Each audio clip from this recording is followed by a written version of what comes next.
오늘 4월 첫째 주 이부 예배 나오신 여러분 한 분 한 분들을 주님 이름으로 축복합니다. 우리 옆에 계신 분들과 함께 우리 같이 인사하십시다. 당신은 예수의 사람입니다. 우리 그렇게 함께 축복하시면서 인사하십시다.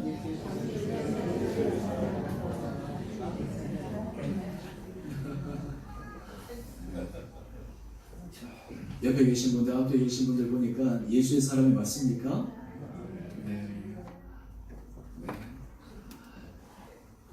우리가 예수의 사람이다.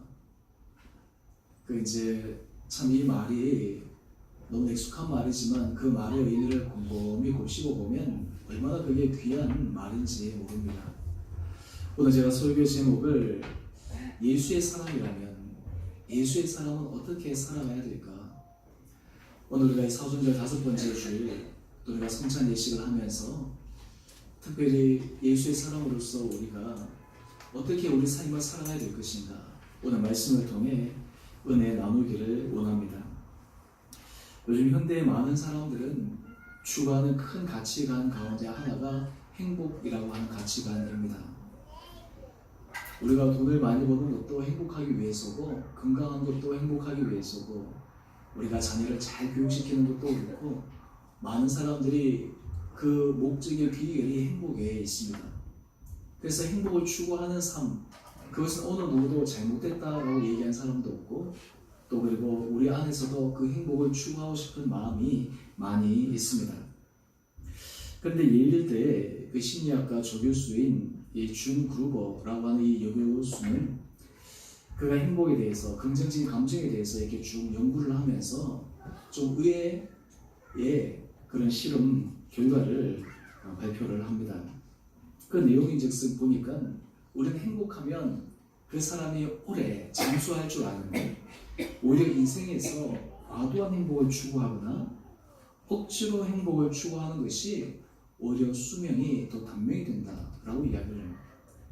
이게 도대체 어떤 것인가 해서 좀 더 이렇게 보게 되면 사람이 행복 그 자체에 집착하고 추구하면 추구할수록 오히려 그 사람이 깊은 행복을 누리기보다는 오히려 행복을 누리고 그것을 경험하지 못한 케이스들이 많이 있다라고 하는 거예요. 그렇다면 우리는 예수 그리스도의 사람들은 무엇을 추구하면서 살아가야 될까? 오늘 제가 함께 여러분과 나누기를 원하는 3가지 포인트는 우리가 정말 예수의 사람이라면 우리의 삶에 정말 중요한 원리요 우리의 삶을 정말 끌어가는 하나의 지침으로서 오늘 우리가 이 삶의 원리를 배워보기를 원합니다. 또한 동시에 이 원리가 우리 삶에 있어서 삶의 기쁨의 원동력이 되고 정말 이 길을 통해서 사람들이 전혀 예상하지 못한 주님만이 주시는 놀라운 은혜의 행복을 경험할 수 있게 되기를 소망합니다. 오늘 본문의 내용의 배경 설명을 미리 말씀을 드리면 예수님께서 가이사랴 빌립보 지역에서 제자들에게 질문합니다. 너희는 나를 누구라 하느냐? 그러면서 다른 사람들은 나를 누구라 하느냐? 라는 그 질문을 들은 후에 제자들에게 질문하셨습니다. 그때 베드로가 주는 그리스도시요 살아계신 하나님의 아들이십니다. 예수님께서 정답이야. 근데 이것을 알게 하는 이는 바로 하나님이시다. 라면서 베드로를 굉장히 칭찬해 주셨어요. 그런데 그 칭찬 이후에 전혀 베드로와 제자들이 예상하지도 못하는 일을 예수님께서 말씀하신 것이 오늘의 본문의 내용입니다. 오늘 예수의 사람은 어떤 삶을 살아가야 될지 주님께서 가르쳐 주시는데 먼저 첫 번째는 하나님의 일을 먼저 생각하는 삶을 살아야 됨을 알려주십니다. 마태복음 16장 21절 보니까 예수님께서 제자들에게 말씀하십니다. 이때로부터 이제 예수 그리스도께서 자기가 예루살렘에 올라가 장로들과 대제사장들과 서기관들에게 많은 고난을 받고 죽임을 당하고 제3일에 살아나야 할 것을 제자들에게 비로소 나타내셨습니다. 제자들이 충격이었죠. 그런데 베드로가 좀 성격이 급하지 않아요? 이 베드로의 이런 성격은 좀 화끈해서 좋은 것 같아요. 자기 속에 있는 것들을 이렇게 쫙 감추는 게 아니라 그냥 있는 그대로가 다 드러나요. 베드로가 이어 말씀을 읽어보면 예수님을 붙들고 항변하여 얘기합니다. 다른 말로 하면 예수님의 말씀에 반박하는 거죠. 여러분, 다른 예수님과 제자들 사이의 대화 속에서 이 제자들이 예수님에게 항변하고 반박하는 그런 장면을 우리가 볼 수가 없는데, 오늘 지금 이 장면에서 유독 베드로가 그러하지 않았던 그러한 자신의 모습과는 달리 예수님께 항변하면서 이야기를 합니다. 그 이야기가 이러합니다. 주여, 그리 마옵소서. 이 일이 결코 주께 미치지 아니하리이다. 지금 예수님께서 십자가 길을 걸어가심을 알려주시는데, 이 베드로에게는 그것이 자기에게 거북하게 다가오는 거예요. 자기에게 부담스럽게 다가오는 거예요. 왜 그랬을까요? 왜 베드로가 이 예수님의 말씀이 부담스럽게 다가왔을까요? 오늘 본문 말씀에는 나와 있지 않지만 나중에 예수님께서 부자 청년과 얘기하시고 난 다음, 그가 재물이 많아서 예수님을 떠나고 난 다음, 그때 베드로가 예수님께 질문을 던지는데 그 질문 속에 베드로의 속마음이 잘 드러나 있습니다. 마태복음 19장 27절 말씀입니다. 주님, 우리가 모든 것을 버리고 주를 따랐사온데 그런즉 우리가 무엇을 얻으리까? 지금 베드로가 예수님의 부르심을 받아 예수님을 따라가고 있는데 그의 마음 가운데는 지금 내가 어떤 유익을 얻을 수 있을까? 내가 어떤 이익을 얻을 수 있을까? 라고 하는 것이 그의 생각의 깊은 중심에 있었습니다. 베드로만 그러했을까요? 그렇지 않았습니다. 또 우리가 다른 장면을 잠시 보게 되면 심지어 예수님께서 순환 예고를 3번이나 하고 난 다음 예수님께서 사랑하는 제자들, 12명 제자들 가운데 유독 아끼는 제자들, 베드로와 야고보, 요한이 있지 않아요? 이 제자들 가운데 바로 이 야고보와 요한, 이 주님 앞에 나옵니다. 마가복음 10장 35절 말씀을 보면 예수님께 구합니다. 선생님, 우리가 구하는 것을 우리에게 좀 주십시오. 그래서 예수님께서 묻습니다. 그래, 너희가 무엇을 원하니? 내가 무엇하여 줄까? 드디어 자기들의 속마음이 드러나는 거예요. 마가복음 10장 37절 말씀입니다. 오늘 이 제자들의 모습이 자기의 속의 본질이에요. 주의 영광 중에서 우리를 하나는 주의 우편에 하나는 좌편에 앉게 하여 주옵소서. 지금 베드로뿐만 아니라 지금 야고보와 요한도 어떻게 하면 내가 예수님을 따라서 한 자리를 차지할까 라고 하는 것이 그의 마음 가운데 있었던 거예요. 우리가 큐티 말씀을 하면서도 계속 살펴보지만 제자들이 끊임없이 누가 높냐 누가 낮냐 서로 다툼을 하잖아요. 여러분, 구역 모임할 때 그 나누셨죠? 어린아이 같은 부분에 대해서 우리가 나눌 때 이 제자들은 지금 예수님을 따라가면서 그들에게 어떤 떡고물이 떨어질까 거기에 관심을 가지고 있었던 거예요. 그런데 이때 예수님께서 이 제자들, 특별히 이 베드로에게 일침을 가하는 말씀을 하고 있습니다. 마태복음 16장 23절 말씀입니다. 베드로에게 이르시되 사탄아, 내 뒤로 물러가라. 여러분, 충격적인 말이에요. 지금 베드로를 향해서 뭐라고 얘기해요? 사탄아, 내 뒤로 물러가라. 이 앞 장면에서는 예수님께서 베드로에게 이 일을 알게 한 이는 하나님이시다 라고 베드로를 극찬했거든요. 그런데 불과 얼마 지나지 않아 이 베드로의 속마음이 예수님께 드러나자 예수님께서 사탄아, 내 뒤로 물러가라 라고 얘기를 한 거예요. 왜 베드로에게 사탄아, 내 뒤로 물러가라 라고 이야기를 했을까? 예수님께서 이어서 말씀하십니다. 너는 어떻게 한다고요? 나를 넘어지게 하는 자다.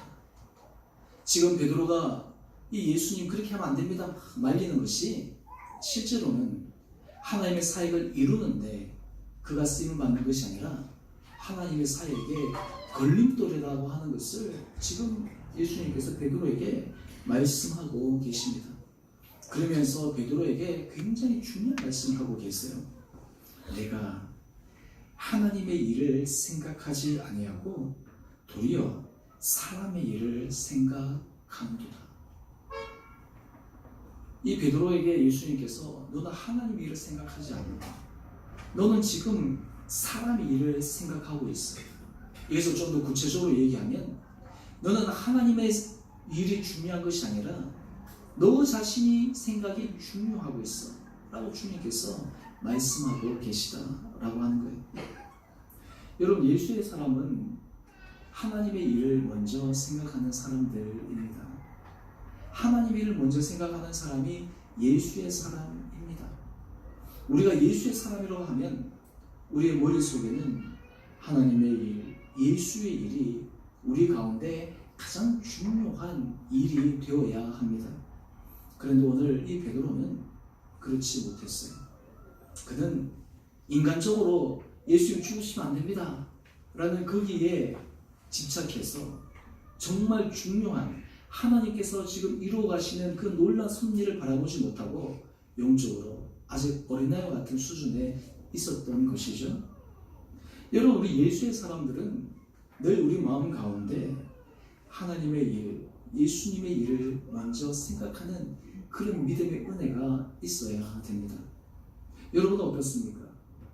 여러분의 여러 가지 어떤 일을 결정할 때마다, 우리가 삶에 있어서 선택할 때마다 여러분은 정말 하나님의 일을 먼저 생각하고 계십니다. 여러분의 여러 가지 삶을 살아가는 과정마다 정말 이 일이 내가 정말 하나님 앞에서 인정받는 일이다 라고 하는 것을 생각하면서 살아가고 계십니까? 제가 지난주 설교하면서 제가 3가지 포인트를 쭉 말씀을 드렸는데요. 우리가 하나님 앞에서 우리가 인정받는 말 가운데, 우리가 하나님 앞에서 해야 될 말 가운데는 하나님께 인정받는 말, 주님께 인정받는 말, 그 말이 우리 말의 중요한 기준이 되어야 한다라고 하는 것을 말씀을 드렸는데요. 우리가 이 사순절 기간을 보내면서 우리의 마음이 하나님의 일을 먼저 생각하는 그런 마음들이 있습니다. 우리가 이 세상을 살아가면서 가만히 보면 많은 사람들이 자기의 사사로운 이익이 공익보다 더 앞서게 될 때 어떤 일이 발생합니까? 그 안에 부정부패가 일어나잖아요. 공직자들이 자기의 공직 안에서 공익을 위해야 되는데 그 공직의 자리를 사사로운 이익으로 그것을 활용을 하면 거기에 문제가 생기는 거예요. 우리가 이 세상을 살아갈 때 하나님의 자녀, 예수의 사람들은 우리의 사사로운 감정과 사사로운 이익을 위해서 살아가는 것이 아니라 예수님, 하나님의 일을 생각하면서 살아갈 수 있는 그 은혜가 저와 여러분 가운데 있어야 돼요. 특별히 우리가 이 교회를 세워가는 과정 속에 우리 안에 정말 깊게 가져야 될 중요한 마음가짐은 하나님의 일을 먼저 생각하는 겁니다. 하나님께서 우리에게 원하시는 것이 무엇인가 라고 하는 것들을 끊임없이 우리가 질문해야 합니다. 오늘 칼럼을 한번 보시죠. 오늘 칼럼에 이 보면 예수님을 따라가는 삶의 길에서 나는 왜 너가 아니고 나인가, 이 유시와 시가 굉장히 두꺼운 책에 나오는 쓴 내용인데요. 콜럼버스가 신대륙을 발견하고 그래서 스페인 이 병사와 상인들이 그 신대륙을 이렇게 쭉 들어가는데 거기 가서 보니까 거기에 별천지의 세계가 펼쳐지는 거예요. 이 스페인 사람들이 금을 굉장히 중요하게 생각하고 소중하게 생각하는데 거기에 있는 사람들은 그냥 금이 커다랗게 널려 있는 거예요. 그래서 그걸 보니까 이 사람들이 그냥 완전히 눈이 멉니다. 그래서 이 금과 은을 빼앗기 위해서 군대가 들어가서 그들을 대량 학살해 버리고 맙니다. 오늘 그 정복자들 가운데 몇 사람을 이 원주민들, 아스텍 원주민들이 이게 포로로 잡아가지고 그 입에다가 무엇을 기냐면 금고기 물을 부으면서 먹으래요. 자, 먹어라. 금이다. 다른 말로 하면 그들은 하나님을 믿는 영생을 가진 사람이라고 하는데 실제로 그들은 기독교 종교는 액세서리일 뿐이요, 이 세상의 유익과 이 세상의 이익이 그들에게 중요한 지침이 되었길래 그들은 예수의 이름으로, 기독교의 이름으로 수많은 원주민들을 죽이게 됩니다. 여러분, 우리가 이 세상을 살아갈 때 이런 역사적으로 이런 과오, 역사적으로 참 이런 참혹한 일들을 우리가 바라보지만 실제로 우리의 일상 가운데서 우리는 자그마한 일들 가운데서도 우리 생각의 중요한 가치관의 기준이 하나님의 일들이 우리보다 먼저 앞서지 않을 때 우리에게도 이런 참혹한 일들이 일어날 때가 참 많이 있습니다. 여러분들은 어떻습니까? 여러분들은 여러 가지 삶의 중요한 기준, 여러 삶의 판단, 하나님 일을 먼저 생각하는 사람입니까? 우리는 하나님 일, 입술로는 얘기하는데 우리가 하나님의 일을 먼저 생각하고 있는가라고 하는 것을 우리 스스로 우리는 예스라고 답할 수가 있습니까? 오늘 그렇다면 하나님 일을 먼저 생각한다라고 하는 사람들은 어떤 삶의 모습을 가지고 살아가는가? 두 번째, 세 번째 포인트에 그 말씀을 함께 나누도록 하겠습니다. 하나님의 일을 먼저 생각하는 사람은 두 번째 포인트인데요. 날마다 자기를 부인하는 삶을 살아갑니다. 하나님의 일을 먼저 생각하는 사람들은 자기를 부인하는 삶을 살아가요. 우리 마태복음 16장 24절 상반절 말씀인데요. 이에 예수께서 제자들에게 이르시되 누구든지 나를 따라오려거든 자기를 부인하고. 나를 따라오려거든 누구를 부인해야 된다고요? 자기를 부인해야 된다. 자기를 부인하는 데서부터 우리가 하나님 일을 먼저 생각하는 출발점이 된다라고 하는 거예요. 오늘 우리의 삶 가운데서 많은 이율배반의 모습이 일어나는 것 가운데 하나가 우리가 우리 자신을 부인하지 못하고 우리 자신을 너무 내세우기 때문에 문제가 되는 거예요.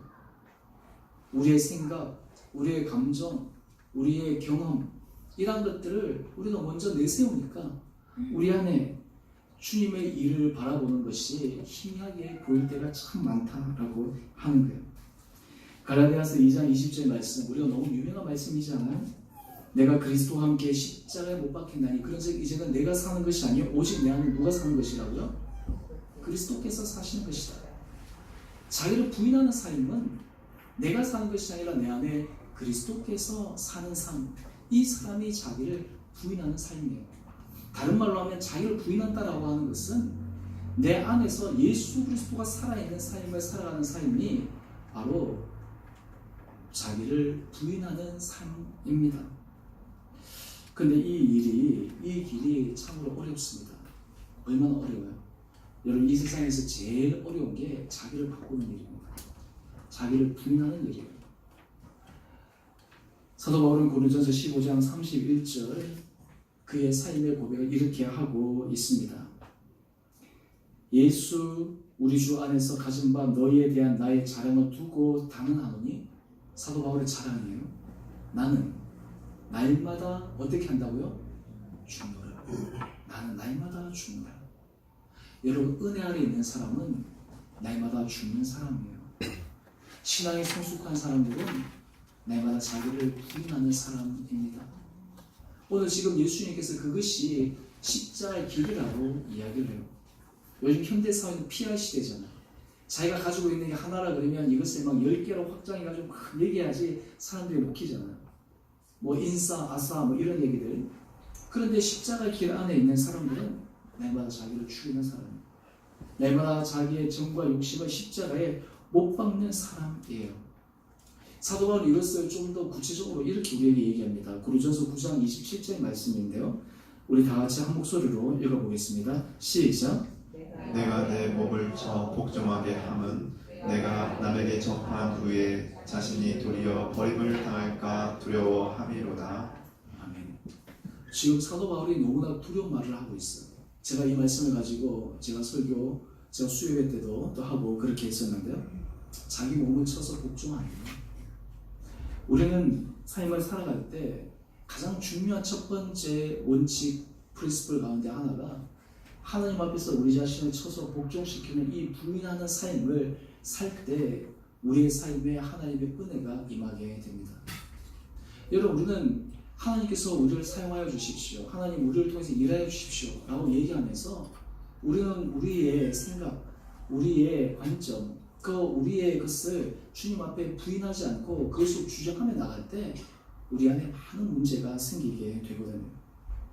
우리가 교회 공동체 안에서 모든 사람들이 자기를 부인하면, 모든 사람들이 자기 몸을 쳐서 복종하면, 모든 사람들이 그리스도 안에서 날마다 죽게 되면 주의 몸된 공동체는 하나님의 은혜 공동체가 되는 거예요.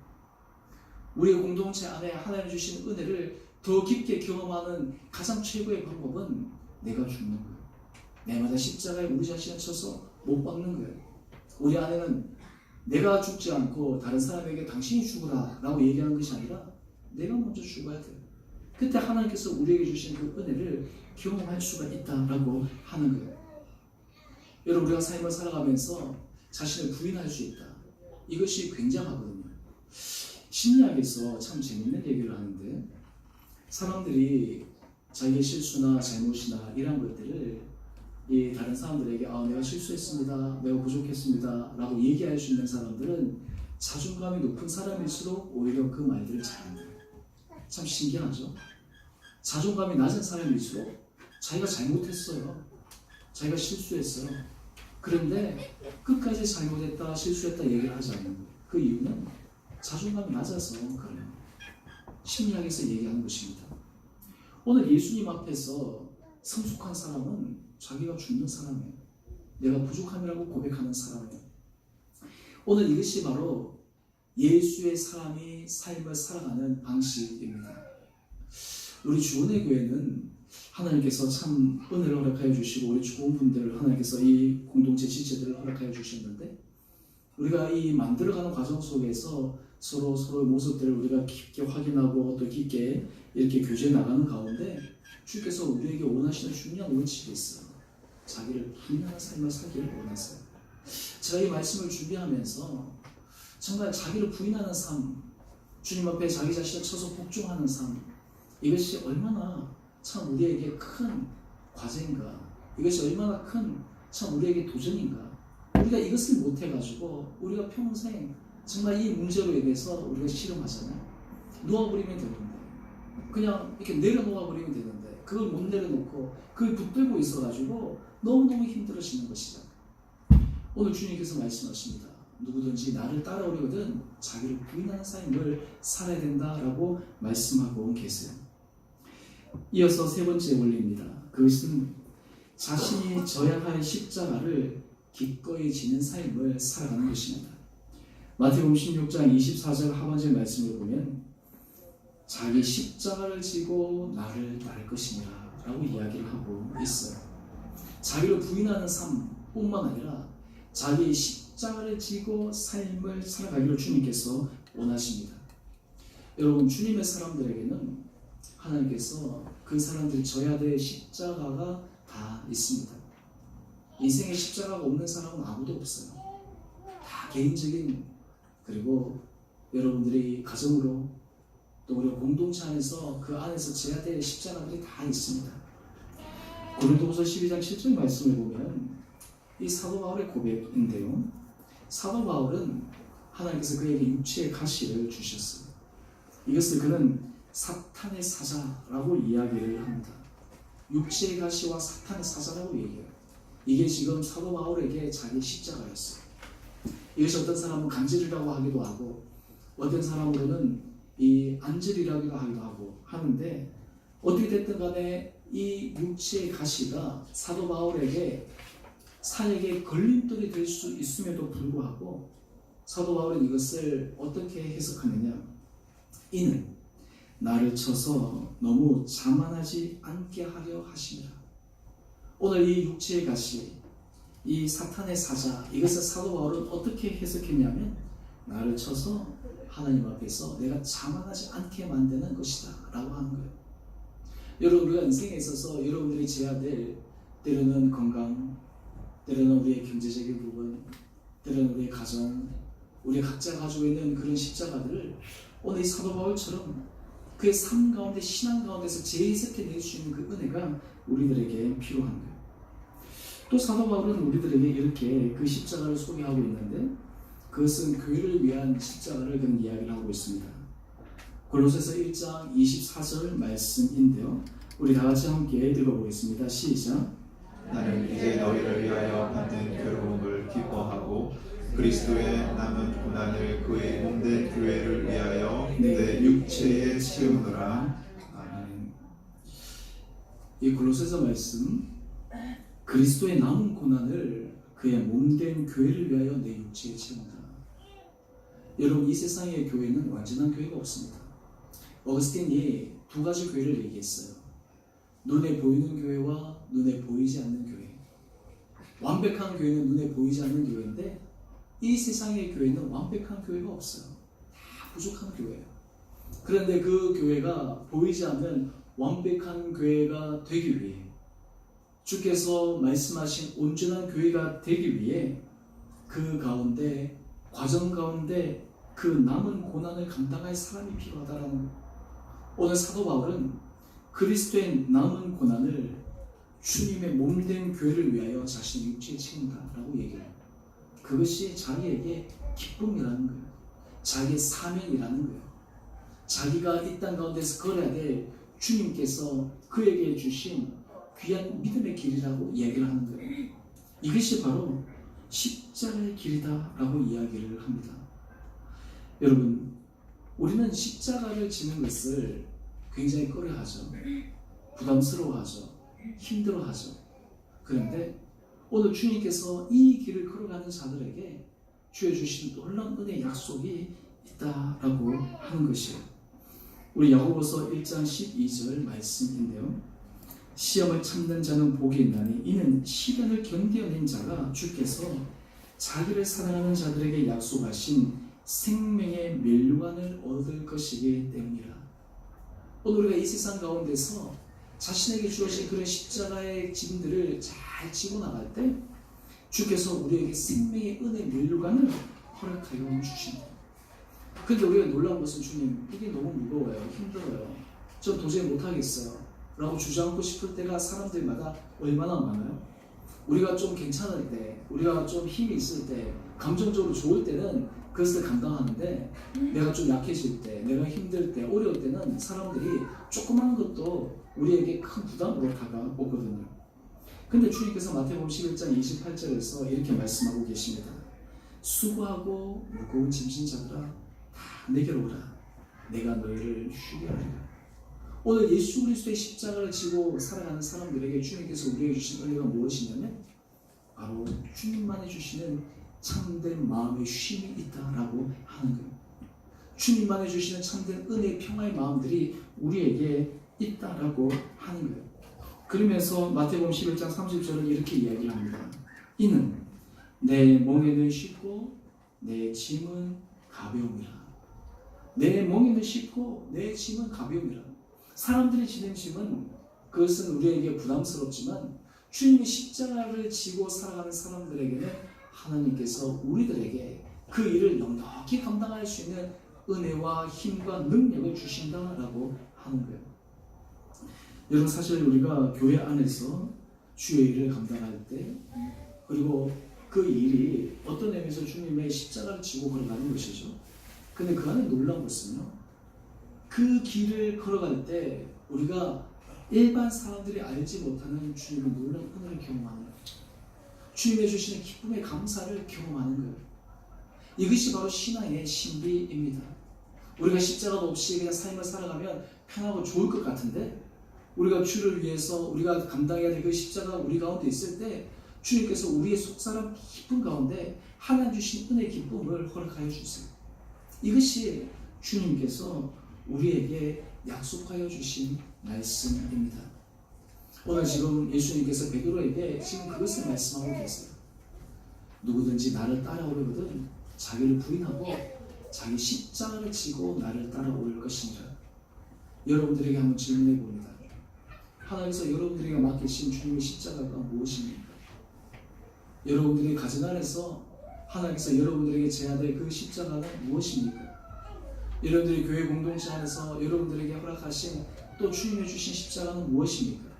많은 사람들이 이 십자가는 우리에게 부담이요, 우리에게 괴로움이 아니라 예수의 사람들이 이 십자가가 영광스러운 명예요, 영광스러운 기쁨의 상징입니다. 우리가 이것을 고백하게 될 때 하나님 앞에 우리가 믿음 안에서 제대로 서 있는 신실하고 성숙한 사람들입니다. 우리가 4월 첫째 주, 우리가 지금 사순절 5번째 주일, 이제 고난주가 앞두고 있고 우리 부활주일 앞두고 있는데 우리는 정말 주께서 우리에게 각자에게 맡기신 이 길을 걸어가고 있는가? 제가 말씀을 준비하면서 제가 그런 질문들을 계속해서 던져봅니다. 정말 우리는 이 세상을 살아갈 때 주님께서 우리에게 맡기신 그 일들을 정말 기쁨 가운데 은혜 가운데서 잘하고 있는가? 내게 주신 그 십자가, 내게 주신 것이 내게 부담이 아니라 오히려 그것이 나에게 주님 기쁨이요 즐거움이요 하나님 내가 주님 앞에서 행한 정말 놀라운 주님의 상급입니다라는 이런 믿음의 고백을 각오하고 있는가? 오늘 이 길을 걸어갈 때 주님께서 주시는 놀라운 약속의 말씀인데요. 우리 마태복음 16장 우리 27절 말씀입니다. 우리 같이 함께 읽어보겠습니다. 시작. 인자가 아버지의 영광으로 그 천사들과 함께 오리니 그때 각 사람이 행한 대로 갚으리라. 아멘. 오늘 주님께서 다 보고 갚으신다. 갚으신다. 놀랍죠? 주님이 갚으신다. 여러분 우리가 인생 가운데서 다른 말로 하면 하나님께서 우리가 걸어가는 이 길이 주님 앞에 다 빚이 되어서 우리에게 다 갚아주신다. 어떤 사람들은 그것을 잘못하면 그 잘못한 대로 또 갚겠지만 주님께서 기뻐하신 길을 걸어가면 주님께서 그것을 다 갚으시는 거예요. 여러분 이 세상을 살아갈 때 하나님의 은혜 복을 받는 사람들을 가만히 보십시오. 그 사람들의 공통된 특징 가운데 하나는 하나님께서 그에게 맡기신 일들을 신실하고 성실하고 한결같이 잘 감당하는 사람들이에요. 그 사람들을 통해서 하나님께서 역사하시는 거예요. 하나님께서 그 사람을 통해서 지속적으로 일을 하시는 거예요. 오늘 하나님께서 우리에게 주신 이 길을 걸어갈 때 여러분 가운데, 여러분의 가정, 또 그리고 우리 공동체 가운데 하나님 주신 놀라운 은혜의 영광의 자리에 들어갈 수가 있습니다. 제자들은 지금 이 길을 건너뛰어서 가려고 한 거예요. 예수님께 우리는 주님의 우편, 우리는 주님의 좌편에 함께 해주시고 베드로는 우리는 모든 것을 버렸는데 나에게 무엇 해주기를 원합니까? 다른 말로 하면 이 길을 건너뛰어서 가려고 하는 거예요. 그런데 주님께서 말씀하세요. 이 길을 통과해야지만 정말 너희가 원하는 것을 주님께서 주신다라고 하는 거예요. 저는 바라기는 우리 사랑하는 성도님 여러분 한 분 한 분들 가운데 내가 정말 예수의 사람이라면 난 오늘 주님께서 말씀하신 이 중요한 이 삶의 원리를 내 삶 가운데서 적용하며 살아가고 있는가 라고 하는 것을 다시 한번 점검해 볼 수 있는 우리 한 분 한 분들 되시기를 주님의 이름으로 축원드립니다. 우리 이 세 가지 원리가 우리 삶 가운데 하나하나 적용되기 시작하면요 우리의 모든 삶의 많은 문제들이 해결되어집니다. 감정의 많은 부분들이 잠잠해집니다. 우리의 모든 삶에 있어서 하나님 앞에서 또 소망의 은혜 가운데 설 수 있게 됩니다. 저는 바라기는 우리 사랑하는 성도님 한 분 한 분들에게 주께서 주시는 이 귀한 영적인 신앙의 원리가 우리의 삶의 개인적인 구체적인 원리가 되어 이 원리대로 삶을 살아감으로 주님께서 우리를 통해 일하시는 축복된 삶을 살아가시는 은혜가 여러분 가운데 있게 되기를 주님의 이름으로 축원드립니다. 우리 함께 같이